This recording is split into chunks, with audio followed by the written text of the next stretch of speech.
안녕하세요. 사연 왔어요 톡톡입니다.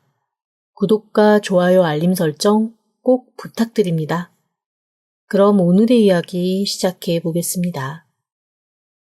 저는 올해로 결혼한 지 1년이 채 안 된 35살 여자입니다. 남편과는 1년 조금 안 되게 연애를 하고 결혼했어요. 저는 워낙 소극적인 성격이라 사실 연애 경험도 많이 없습니다. 그냥 뭐랄까 사람이 무서운 타입인가 봐요. 새로 어딘가를 가서 인사를 해야 되는 날이면 그 전날부터 너무너무 배가 아프고 몸에 열이 날 정도로 스트레스를 받습니다. 아르바이트 나가는 것도 전날 저녁에 눈물을 뚝뚝 흘리며 내일 꼭 나가야 해, 내일 꼭 나가야 해 하고 스스로에게 진짜 주문 걸듯 얘기를 해야 다음날 갈 수 있을 정도였어요. 오죽하면 학교 다닐 때는 이런 일도 있었습니다. 제가 카페에 아르바이트를 했는데 손님들이 조금만, 아주 조금만 불친절한 듯 이거 뭐예요? 저거 뭐예요? 혹은 이거 줘, 저거 줘 라고 얘기하면 제 심장이 너무 둥당둥당 크게 뛰어서 응대를 제대로 못하는 거예요. 오죽하면 그걸 보던 사장님이 그냥 저는 손님 응대하지 말고 구석에서 계속 주문 들어오는 거 만드는 거나 하라고 한숨 푹 쉬면서 자리를 바꿔주신 적도 있습니다. 그런데 사실 사장님 입장에서는 그런 직원이 필요한 게 아니잖아요. 너무 죄송해서 한 달도 채 일하지 않고 그만두고 또 그만두고 하면서 일도 제대로 해본 적이 없습니다. 이런 성격이니 미팅을 한다거나 소개팅을 한다는 건 더더욱 어려웠어요. 그래도 엄마와 함께 심리 상담도 많이 받고 친구들하고 조금씩 다른 사람을 만나는 연습도 하면서 학교 졸업하면서부터는 그나마 많이 나아지기는 했습니다. 제가 뭔가 다른 문제가 있는 거는 아니래요. 다만 유난히 마음이 좀 여린 편인데다가 사람들을 만나면서 눈치를 많이 보고 신경을 많이 쓰는 성격이라고 하더라고요. 극도로 소심한 사람인 겁니다.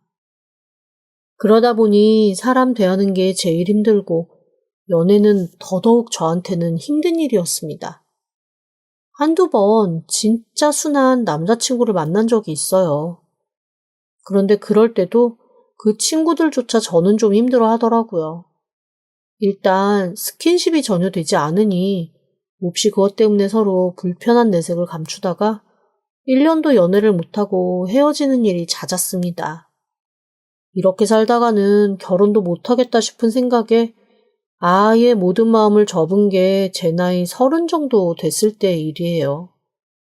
하지만 부모님 입장에서는 하나밖에 없는 외동딸이 혼자서 늙어갈 게 너무 걱정되셨던 모양이더라고요. 게다가 다른 집 딸내미들처럼 막 활발하게 외부 활동도 많아서 혼자 살아도 심심할 일 없고 독거노인으로 늙어갈 걱정 없는 그런 성격이 아니라 저는 진짜 영락없이 집에만 콕 박혀있다가 시들시들 늙어갈 타입이었거든요. 어떡하든 시집은 가야 된다고 엄마 아빠가 동분서주 노력을 하셨고 제가 진짜 싫다고 끝까지 밀었는데 서로 사람을 매칭해주는 그런 프로그램에 저를 집어넣어 버리셨습니다. 저 그날도 얼마나 창피했는지 몰라요. 엄마가 억지로 끌고 가서 저를 등록을 하면서 세상에 똑같은 말만 10번도 넘게 반복하시는 거예요. 우리 애가 진짜 숫기가 없어요. 정말 상상을 초월하게 숫기가 없어요. 거의 낯가리는 강아지라고 생각하시면 돼요. 그래도 애는 착하고 순해요. 너무 창피해서 다른 사람 앞에서 제 의견 제대로 말 못하는 저지만 엄마를 콕콕 찌르면서 그런 얘기는 제발 좀 하지 말라고 얘기를 다 했을 정도니까요. 그런데 집신도 짝이 있다는 말이 맞기는 한 모양이었습니다. 저를 상담해주던 분이 갑자기 고개를 번쩍 들고 눈을 반짝반짝 하시더니 글쎄 이렇게 말씀하시는 거예요. 어머, 딱 맞는 분이 있어요. 안 그래도 이분도 너무 소심하시고 표현도 못하시고 그래서 이때까지 여자분 만나실 때마다 다 너무 힘들어 하셨거든요. 그분과 한번 만나보면 좋을 것 같아요. 그렇게 강력한 추천으로 만난 사람이 지금의 남편입니다. 남편과 저의 첫 데이트는 정말 기도 안 막혔어요. 서로 바닥만 보고 커피잔이 뚫어져라 휘휘 젖기만 했거든요. 뭔가 각자 말은 해야 되는데 뭐라고 말을 해야 될지 몰라서 계속 망설이기만 했습니다. 오죽하면 1시간 반째 커피잔만 들여다보면서 휘젓고 있는 걸 보고 있던 카페 주인이 슬그머니 다가와서 이렇게 물어보시더라고요. 혹시 두 분 지금 소개팅 하시는 거 아니에요? 네, 맞는데요. 왜 그러시죠? 제가요. 죄송해요. 이렇게까지 오지랖이 넓지는 않은데 제가 사실은 레크레이션 강사 자격증이 있는데 실례가 안 된다면 제가 진행을 좀 해드려도 될까요? 에? 진행이요? 그게 무슨... 제가 너무 답답해서 그래요. 저희 집이 사실 소개팅만 하면 100% 성사된다는 진짜 기운 좋은 터에 마련된 카페거든요. 제 별명이 커피 뚜쟁이란 말이에요. 그런데 제가 보면 볼수록 답답해가지고 살 수가 없어가지고요. 제발 부탁입니다. 제발 진행 좀 하게 해주세요. 네. 그러면 부탁드립니다. 감사해요. 너무너무 해드리고 싶었어요. 저희가 얼마나 답답했는지 아시겠죠? 오죽하면 그 커피집 사장님이 저희 앞에 앉아서 진행을 다 하셨다니까요. 그나마 그 사장님 덕에 저희는 서로 마주 앉은 지 1시간 반 만에 이른과 나이 정도만 서로 통성명을 했다가 취미가 무엇인지, 좋아하는 건 뭔지, 요즘에 가장 관심 있는 건 뭔지 그런 것들을 서로 나누게 되었습니다. 놀랍게도 그 사람과 저한테 아주 드물지만 똑같은 취미가 하나 있더라고요. 저희는 둘 다 소리를 모읍니다. 저 살면서 소리 모으는 사람 한 번도 못 봤거든요. 그런데 남편이 글쎄 소리를 모은다는 거예요. 너무 놀랐습니다. 저도 소리를 모은다는 얘기를 하자 남편도 너무 깜짝 놀라며 그제서야 조금 입이 풀리더라고요. 소리를 모으는 건 어렵지만 간단하고 간단하지만 쉽지 않습니다. 일단 자동차 소리나 일반 도시에서 듣는 소리는 충분히 모을 수가 있어요. 그냥 녹음하면 되니까요. 그런데 희귀한 풀벌레 소리, 새소리, 그런 것들은 사실 좀 모으기가 어렵습니다. 그런 애들이 살고 있는 데를 가야만 모을 수가 있잖아요. 그래서 저는 혼자서 조용히 그렇게 소리를 모을 수 있는 곳을 다니며 가만히 녹음하는 것을 즐깁니다. 그러다 보니 고즈넉히 제일 가벼운 텐트 하나 들고 혼자 백패킹 다니는 게 취미가 되었어요. 아니 그런데 제 남편도 그런 거예요. 취미를 듣고 눈을 반짝이던 카페 주인이 저희 애프터까지 딱 잡아주셨습니다. 어머, 됐어. 두 분이서 이번 주 주말에 같이 백패킹 가시면 되겠어요. 자, 어느 산으로 갈까요? 어디가 편하세요? 그렇게 저희는 얼결의 첫 데이트를 산 위에서 나란히 텐트 놓고 멍하게 앉아있는 것으로 시작했습니다. 그런데 참 희한하죠? 그냥 온 세상에 저희 둘만 남아있는 것 같은 그 시간이 되니까 숫기 없는 저희들도 이런저런 얘기를 하게 되더라고요. 그 기억이 참 좋았습니다. 그렇게 저희는 연애를 시작했지만 남들에 비하면 연애랄 것이 사실 없긴 했습니다. 그냥 만나서 말없이 밥 먹고, 서로 만나서 말없이 들여다보고, 그냥 만나서 서로 조용히 각자 이번에 가고 싶은 산이나 고르는 거였죠. 그러다가 괜찮은 게 있으면 바로 문자로 공유해서 약속 잡는 게 저희 데이트의 전부였습니다. 그렇게 7개월쯤 연애했을 때였어요. 남편으로서는 인생 최대의 용기를 낸 일이 하나 있었습니다. 어느 날 저를 만나러 나왔는데 평소와는 다르게 엄청 잘 차려입고 뭔가 지독히 긴장한 듯한 모습이더라고요. 그러고는 쭈뼛쭈뼛하다가 저한테 뭔가를 쓱 내미는 거 있죠? 꽃이 달려있는 너무 귀여운 박스였습니다. 제가 뭐냐고 묻자 저를 제대로 쳐다보지도 못하고 먼 산을 바라보며 청혼을 하더라고요. 자기는 더 이상 다른 사람과 연애를 하고 싶은 생각도 없고 연애할 마음도 없는데 저라면 평생 같이 놀러 다니며 행복하게 살 수 있을 것 같다며 청혼을 했습니다. 청혼하면서 그렇게까지 얼굴 안 봐주는 사람도 없었을 거예요. 그런데 사실 저도 똑같기는 했어요. 그렇게 말하는 그 사람의 얼굴을 들여다보지 못했거든요. 박스째 건네주는 반지를 받아서 제가 열고 직접 꺼내서 끼웠습니다. 진짜 멋없죠. 그렇게 저희는 비대면 청혼과 비대면 승낙을 하는 것처럼 어색하게 결혼 준비를 했습니다.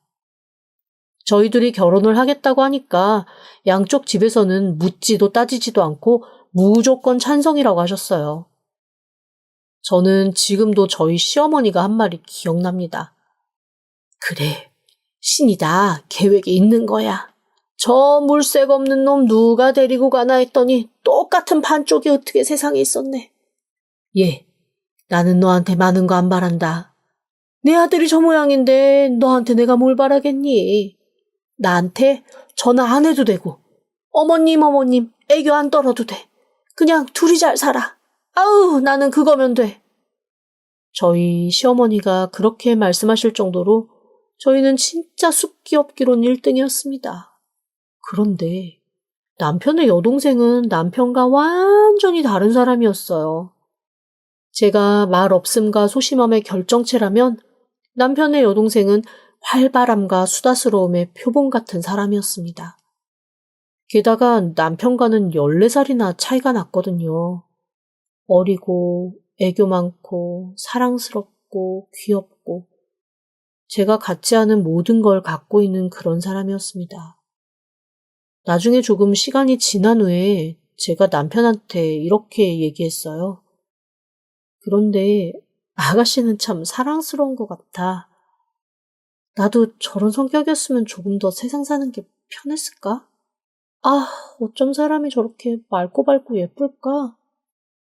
그렇지? 우리 집 핏줄 아닌 게 딱 티나지? 그게 무슨 소리야? 아, 미안. 내가 아직 말을 안 했구나. 하긴 굳이 말할 필요가 없다고 생각을 하긴 했어. 우리 막내 입양된 동생이야. 우리 아빠랑 친하게 지내던 친구분이 계셨는데 그분이 미혼부셨거든. 아마 아이를 낳고 엄마가 도망갔다는 것 같아. 그래서 혼자서 애써 키우셨는데 병으로 저 아이 3살 때 돌아가셨어. 그분은 고하셨고 보육원에 보낼 수는 없다고 고민 끝에 우리 엄마 아빠가 입양해서 키우셨어. 근데 걱정하지 마. 동생도 그 사실을 알고 있고 아마 조만간 자기 입으로 당신한테도 아마 털어놓을 거야. 그래? 성격이 진짜 맑고 밝은 친구구나. 너무 다행이다. 그리고 어머님, 아버님 진짜 좋으신 분이네. 그렇지? 사실 우리 식구 다 쟤한테 감사하고 있어. 우리 엄마 아빠도 나랑 성격이 비슷하시거든. 무뚝뚝하고 말 없고. 아마 쟤 없었으면 우리 집에서는 1년에 한마디도 듣기 힘들었을 거야. 그나마 나 학교 다닐 때 쟤라도 있어서 집에서 좀 사람 사는 그런 느낌도 나고 그랬었어. 고마운 아이지 뭐. 사실 남편이 그렇게 말을 하고 나니 어머님, 아버님도 더 대단해 보이고 아가씨한테 조금 더 잘 해줘야겠다라는 생각도 들었습니다. 그리고 아가씨도 진짜 성격이 좋았습니다. 저를 딱 3번 정도 만나고 아직 결혼도 하기 전에 제 팔짱을 딱 끼더니 글쎄 이러는 거예요. 언니, 앞으로 저는 언니를 그냥 언니라고 부를 거예요. 그리고 오빠한테 들었을지 모르겠는데 저 입양아예요. 혹시 나중에 집에서 제가 이거 가지고 뭐라고 막 엄마 아빠한테 이런 거 저런 거 투덜거리거나 얘기할 때 언니 당황할까봐 말씀드려요. 언니, 우리 오빠랑 성격 똑같다면서요. 그러면 좀 당황할 수도 있을 것 같아서 말해준 거니까 놀라지 말아요. 네, 그럴게요. 그런데 오빠한테 들어서 알고 있었어요. 우와, 그 인간이 먼저 이런 얘기를 했다고요? 대단한데? 장족의 발전을 했는데요? 오, 깜짝 놀랐네. 난 또 오빠가 말 안 하고 또 꿍하니 가만히 있었을 줄 알고 언니한테 미리 이실직 깐 거예요. 네, 감사해요. 아가씨는 참 밝아서 좋네요. 언니 고마워요. 우리 식구는 저 시끄럽다고 그러는데 언니는 그래도 밝다고 해주네요. 역시 새언니가 최고구만. 사실 신우이랑 함께 있으면 조금 기가 빨리는 것도 없지 않아 있긴 했습니다. 그래도 저처럼 말없이 조용한 사람한테는 그렇게 맑고 밝게 얘기해주는 사람이 옆에 있다는 게 조금 환기되는 일이기는 했어요. 그리고 어느 순간부터 제 깊은 마음 한구석에는 아가씨가 좀 부럽고 저렇게 되고 싶다라는 마음이 생기기 시작했습니다. 제가 평생 갖지 못한 모습이었으니까요. 그건 결혼하고 나서 더 커졌어요. 사실 저랑 남편은 서로 성격이 너무 똑같아서 어떤 로맨틱하거나 애교스럽거나 이런 거는 서로에게 기대하기가 좀 힘들거든요. 그런데 남편이 여동생하고 있을 때만큼은 하도 아가씨가 착착 달라붙으면서 오빠 오빠 하고 달려드니까 거기에 못 이기는 척 호응을 좀 해주기는 하더라고요. 그런데 그게 좀 부러운 거예요. 어떨 때는 아가씨가 더 애교스러운 아내 같은 그런 느낌이었습니다. 저는 사실 남편 옷을 빨기는 해도 그거를 무심하게 개서 넣거나 하지 막 애교스럽게 이거 입어봐라 저거 입어봐라 코디해서 보여주거나 그런 것까진 잘 못하거든요. 그런데 한 번씩 아가씨가 집에 놀러 오면 남편한테 그런 것들을 다 챙겨주곤 합니다. 오빠 이거 입어봐, 오빠 저거 입어봐 그러면서 아주 애교스럽게 이거저거 챙겨주는 모습을 보면 그래 내가 저래야 저 사람도 좋아할 텐데 라는 생각이 들면서 조금 질투 아닌 질투도 나요. 게다가 전혀 그렇게 생각을 하지 않았었는데 어쨌거나 입양을 했어도 피는 섞이지 않은 거잖아요. 게다가 왜 제가 이런 생각을 할 때마다 유난히 뉴스에서는 그런 종류의 얘기만 보이는지. 이게 한번 그런 쪽으로 생각이 돌아가니까 계속 마음이 너무 어지럽더라고요. 그리고 이런 생각을 하고 있는 제 자신이 너무 싫었습니다. 남편을 제멋대로 의심을 하고 있는 거잖아요. 전혀 그럴 일이 아닌데 말이죠. 혼자서 이런저런 생각을 하다가 한 번은 친구한테 이런 얘기를 했습니다. 그랬더니 친구가 배가 찢어져라 웃으면서 글쎄 뭐라고 그런 줄 아세요? 야, 너도 사람 됐다. 아무 감정도 없이 그냥 그러려니 하고 남일 관심 없는 것 같더니 그래도 너 네 남편 사랑하나 보다. 그런 감정도 느낄 줄 알고. 그런데 왜 그 대상이 하필 신우이냐고. 혼자 막장 쓰는 거잖아, 내가. 원래 불륜이나 사고는 늘 가장 가까운 데서 나기는 해. 야, 히트친 드라마 봐라. 다 피 안 섞인 남매끼리 애타게 사랑하지. 네 남편이 그렇다는 건 아니고. 어쨌거나 그것도 질투는 질투고. 야, 난 네가 드디어 인간 된 것 같아서 너무 좋다. 진짜 나는 농담 아니야. 정말로 신우이가 더 아내 같단 말이야. 뭔 상관이야. 어차피 멀리 떨어져 살잖아. 더 이상 신경 쓰지 마. 그런데 친구가 어차피 멀리 사니 신경 쓰지 말라는 말이 어느 날 와르르 무너지는 상황이 생겼습니다. 신우이가 면접 같은 것들을 보기 위해 시부모님과 함께 살던 지방에서 저희 집 쪽으로 잠시 머물게 되었거든요. 아무래도 직장 구하려면 여기서 준비하는 게 낫겠다라는 생각에 방 하나 남는 거에서 조금 지낼 수 있냐고 부탁을 하더라고요. 어차피 남아도는 방이고 저랑 남편이랑 둘 다 밖에서 일하다가 늦게 들어와서 집도 비어 있는데 안 된다고 말할 이유가 없었습니다.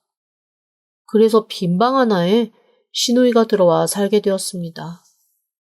와, 그런데 어쩜 시누이 하나 들어온 것뿐인데 집이 이렇게까지나 바뀌는지 너무 밝고 화사한 집으로 바뀌더라고요. 사실 좀 낯설기도 했습니다. 시누이는 눈치껏 집 청소도 잘 해놓고 저희가 퇴근할 무렵에 맞춰 맛있는 밥도 해놓고 기다리고는 했어요. 그리고 침묵분이던 저희 식탁에서 얼마나 하루 종일 있었던 일들을 제잘제잘 얘기해 주는지 저랑 남편이 밥을 먹으면서 글쎄 웃더라니까요. 저희들만 밥 먹을 때는 말 한마디 없이 밥만 먹고 다 먹었으면 내가 치울게 뭐 이 정도 대화는 하는 수준이었거든요. 그런데 시누이와 밥을 먹으면 밥 먹고 나서 디저트도 먹고 디저트 먹으면서 수다도 떨고 정말 가족의 식사 같은 그런 시간을 보내게 되었습니다. 여러모로 생각이 참 많아지더라고요. 그래서 또 친구한테 얘기를 했더니 친구는 또 귓등으로도 제 말을 듣지 않으면서 그런 시누이 있으니 얼마나 좋냐고 고개 겨운 소리 하지 말라고 한마디 매섭게 던졌습니다. 참 그런데 이상하죠. 이게 사람이 한 번 생각이 그쪽으로 흐르니까 그냥 계속 그쪽으로 생각이 가더라고요. 그렇다고 해서 제가 성격이 둥글둥글해서 그런 얘기를 아무렇지도 않게 툭툭 하는 사람도 아니었고요. 어쨌건 그런 시간들이 지나면서 저는 편하지만 불편하고 행복하지만 그렇지 않은 애매한 시간을 지나게 되었습니다. 그리고 그러던 어느 날입니다. 아침부터 남편과 시누이가 뭔가 둘이 눈빛을 주고받으면서 저 몰래 쑥덕이는 게 느껴졌습니다. 그런데 하필 제가 그날 동창 모임, 그것도 빠지기가 힘든 동창 모임이 있어서 꼭 나가야 했거든요. 그게 너무 가기 싫더라고요. 하지만 제 결혼식 때 멀리서 와서 가방 순위도 해주고 물심양면 도와줬던 사람들이 다 오는 자리라 밥을 사기로 한 제가 빠질 수가 없었습니다. 그렇게 남편과 시누이만 남기고 집을 나서 동창회를 갔는데 아니 왜 하필 그날 동창회에 온 아이들마다 불륜 얘기를 꺼낸답니까? 종류도 참 다양했습니다. 집에 들인 자녀의 놀이 선생님과 바람난 남편도 있었고 회사에 오피스 와이프가 너무나 당당하게 있는 사람 얘기도 있었습니다. 동창 중에 2명은 각자의 배우자가 불륜을 저질러서 이미 이혼을 준비하고 있더라고요. 그 2사람이 겪은 얘기를 쭉 하면서 서로 동병상련으로 2차까지 가는 것을 보고 저는 무거운 마음을 안고 집으로 왔습니다. 사실 그 2차도 제가 다 참석을 할 생각이었지만 마음이 싱숭생숭해서 도저히 참석하기가 어렵더라고요. 그래서 1차에 제가 약속한 대로 밥만 깔끔하게 사고 제가 생각했던 시간보다 4-5시간 정도? 이른 시간에 집에 도착했습니다. 저도 모르게 조심스럽게 문을 열고 들어갔어요. 그런데 대문을 열고 딱 신발을 벗으려는 찰나 안방 쪽에서 들려오는 까르르 소리에 저는 우뚝 서버리고 말았습니다. 남편과 제가 지내는 방인데 거기서 시누이의 까르르 하는 웃음소리가 들리는 거예요. 신발을 벗지도 못하고 현관에 우뚝 서서 손만 부들부들 떨고 있었습니다. 오빠, 이거 하지 마. 바로 들키면 어떡해. 그 말을 듣고 다리에 힘이 풀려 그 자리에 주저앉고 말았어요. 들키면 어떡하냐는 그 말이 하나하나 가시가 되어서 제 온몸을 훑고 지나가는 느낌이었습니다.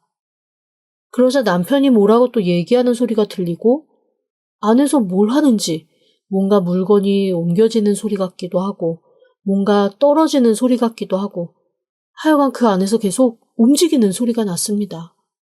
온갖 상상이 제 머릿속을 휘감더라고요. 그 안에서 둘이 뭘 하는지 제 눈으로 볼 자신도 없었지만 그래도 봐야 된다는 생각이 들었습니다. 일단 핸드폰을 켜서 카메라를 열고 그걸 가슴팍에 있는 주머니 사이에 꽂았어요. 그 와중에도 뭐가 됐던 간에 어쨌거나 증거는 남겨야 된다라는 생각 때문이었죠.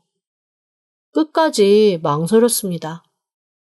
차라리 모른 척 다시 집을 나갈까라는 생각도 들었지만 그렇다면 제 앞으로의 시간들이 너무나 지옥 같을 것 같았어요. 저벅저벅 다가가서 눈물이 쏟아져 나오는 걸 간신히 참고 벌컥 문을 열었습니다. 문이 갑자기 열리자 그 소리에 깜짝 놀라며 시누이가 바닥에 주저앉아 깍 소리를 지르더라고요. 그리고 저는 눈앞에 펼쳐진 광경을 보고 아무 말도 하지 못했습니다. 남편이 당황하며 멀뚱멀뚱 저를 바라보더라고요. 안 되는데? 왜 당신이 벌써 왔어? 남편은 두 손에 리본을 들고 있었습니다. 침대 위에는 장미꽃으로 하트가 쭉 깔려 있었고 그 주변에 작은 캔들들이 놓여 있었고요. 그리고 시누이는 거기에 하나하나 불을 붙이고 있더라고요. 이게 뭐야? 둘이 지금 뭐 하는 거야? 오늘 우리 만난 지 500일 기념일이야. 그런데 이때까지 내가 당신한테 뭔가 하나도 해준 게 없어서 얘한테 부탁해가지고 이벤트 준비하고 있었거든. 그런데 당신이 이렇게 일찍 들어올 줄 몰랐어. 이벤트라고? 당신이? 당황한 저를 보며 시누이는 한숨을 푹 쉬며 손에 들고 있던 캔들에 불을 껐습니다. 언니, 이 이벤트 완전 내 회심의 아이템이었는데, 왜 벌써 들어왔어? 이거 불 다 켜면 완전 로맨틱한데. 언니, 잠깐만 다시 나가 있으면 안 돼요? 내가 이거 불 다 켜고, 맞다. 꽃다발도 좀 이따 배달 오기로 했는데. 몰라이. 시누이의 말을 듣고 저는 그 자리에 털썩 주저앉아서 펑펑 울고 말았습니다. 남편을 의심한 것도 너무 미안하고 당황하면서 이래저래 변명하고 있는 시누이도 너무 귀여운데 혼자 마음고생한 제가 너무 어이없어 터져나온 복합적인 눈물이었어요. 제가 펑펑 우니 남편은 당황해서 제 옆을 서성였고 시누이도 양초를 든 채 어쩔 줄을 몰라 하는 얼굴로 저를 바라봤습니다. 나는 혹시 두 사람이 바람피는 줄 알고 금지된 사랑 그런 건 줄 알고 사람들이 다 그렇게 얘기했단 말이야. 그렇게 다정한 남매 없다고 의심해보라고 그랬다고. 그때였습니다. 지금까지 남편에게서 듣지 못한 정말 엄청나게 큰 웃음소리가 들리더라고요. 남편이 진짜 배가 찢어져라 웃으며 말했습니다. 태어나서 들었던 얘기 중에 가장 어이없고 가장 웃긴 얘기를 들은 것 같다나요? 그러면서 저한테 이러는 겁니다. 당신 나를 진짜로 모르는구나. 나 이렇게 정신없는 애 힘들어. 당신이니까 사는 거라고 그랬잖아.